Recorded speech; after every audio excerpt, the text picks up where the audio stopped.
కానీ షర్మిల ఆంధ్రప్రదేశ్ రాష్ట్రానికి వస్తున్నారు అనే విషయాన్ని తెలుగుదేశం పార్టీ సెలబ్రేషన్ చేసుకుంటుంది. నిజానికి షర్మిల ఆంధ్రప్రదేశ్ రాష్ట్రానికి వచ్చి ఎస్సీ ఎస్టీ బీసీ మైనారిటీలు ఎవరైతే తెలుగుదేశం పార్టీకి ఓటేయడానికి ఇష్టపడిన వాళ్ళు ఉన్నారో, Congress party core vote bank ఉందో దాన్ని షర్మిల వైఎస్ఆర్ కాంగ్రెస్ పార్టీ నుంచి వెనక్కి తీసుకుంటారు. అది వైసీపీకి డిసడ్వాంటేజ్ అవుతుంది అనేది తెలుగుదేశం పార్టీ అంచనా లెక్క. నరసింహరావు గారు, ఇప్పుడు ఒక వ్యక్తి యొక్క ఆగమనాన్ని ఇంకొక పార్టీ రకరకాలుగా తీసుకోవచ్చు, వాళ్ళకి అడ్వాంటేజ్ అయినట్టుగా.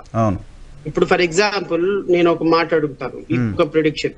ఆంధ్రప్రదేశ్ రాష్ట్రంలో వైఎస్ఆర్ కాంగ్రెస్ పార్టీకి కొంతమంది ఎస్సీలు దూరం అయ్యారు.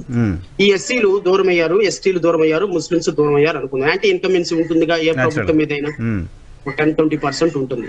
ఈ 10-20% ఉన్న వాళ్ళు YSR Congress party positive voting అయితే ఏదైతే ఉందో, పాజిటివ్ గా వైఎస్ఆర్ కాంగ్రెస్ పార్టీకి వెయ్యాలి అని డిసైడ్ అయిన ఓటరు ఎవ్వరికి ఓటేయడు. మీరు ఎన్నైనా చెప్పండి, వైఎస్ఆర్ కాంగ్రెస్ పార్టీకి వేస్తాడు. This is called positive voting. ఇప్పుడు నెగిటివ్ ఓటింగ్ వైఎస్ఆర్ కాంగ్రెస్ పార్టీకి ఓటేయకూడదు అనుకుంటే ఎవరికి ఓటేయాలి అనేది ఒక నెగిటివ్ ఓటింగ్, యాంటీ ఇన్కమెన్సీ. ఈ యాంటీ ఇన్కమెన్సీ ఓటింగ్ ఒకవేళ జై భీమరావు భారత్ పార్టీ లేకపోయినా, షర్మిల లేకపోయినా, ఇంకొకరు లేకపోయినా ఫ్లో అయ్యేది ఎవరికి?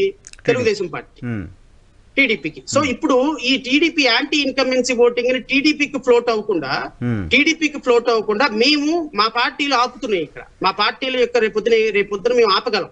ఫర్ ఎగ్జాంపుల్, నాకు ఒక 10,000 ఓటింగ్ వచ్చింది అనుకోండి, ఆ 10,000 voting YSRCP negative voting, positive voting కాదు. పాజిటివ్ ఓటింగ్ ఎవరికి చెప్పినా ఎవరికి పడుతుంది. సో నెగిటివ్ ఓటింగ్ ని మా లాంటి పార్టీలు, షర్మిల లాంటి పార్టీలు ఆపగలిగినప్పుడు దాన్ని తెచ్చుకోవడంలో తెలుగుదేశం పార్టీ విఫలం చెందితే అది తెలుగుదేశం కూటమికి నష్టం తప్ప వైఎస్ఆర్ కాంగ్రెస్ పార్టీకి నష్టం కాదు.